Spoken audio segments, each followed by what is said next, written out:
everyone. Today I'm going to be telling you about my learning activity for my fictional ELL student. This learning activity is focused on a third grade classroom with an English language learner present. So the content of the activity focuses on climates and weather.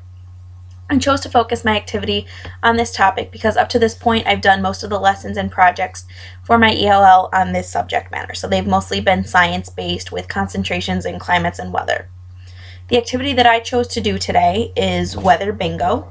So this activity is very simple to make and almost every student knows how to play it. So the activity is a great way to review materials as a whole class, but it has more of an individualized approach. So we're kind of doing it as a whole group, but each student has their own separate answer sheet. So to start out the activity, I'll give each student a bingo card, like the one that I have here. It's important that each student has a different card to ensure that there'll only be a few winners and they won't be all at the same time. So each student has their own bingo card, and I would pass out either bingo dotters, markers, or bingo chips, something like that, so that they can mark off their answers as they're going.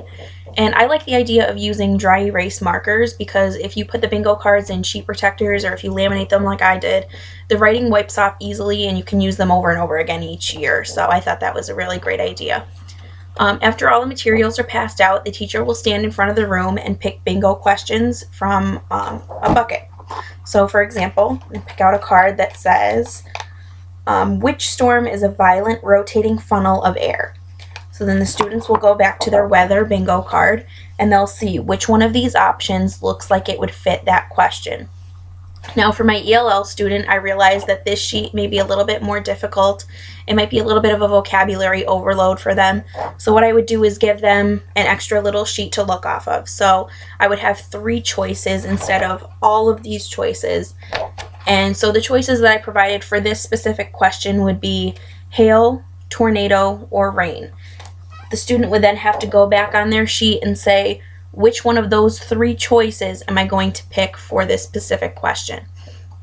So the answer to this question would be tornado. So I'm going to go back with my marker, mark off that answer choice. So that would be my answer for that question. So the teacher will read the question slowly to the entire class. Sometimes it may be necessary, especially for the ELL, it might be beneficial to show it on the board if necessary.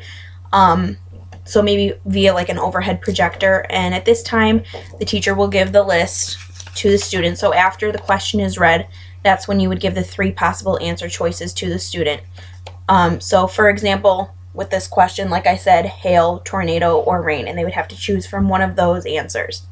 So the narrowing down of the options will ensure that the student doesn't become like overloaded with information and vocabulary words, and the students will cross off their answer choice and continue through the game until they have 6 in a row, at which they would shout bingo. And then the first people to get bingo with correct answers, so we have to make sure that the answers are correct on the people that do get bingo, will get a chance to pick a prize or a reward as presented by the teacher. So that's my learning activity. Thanks for watching.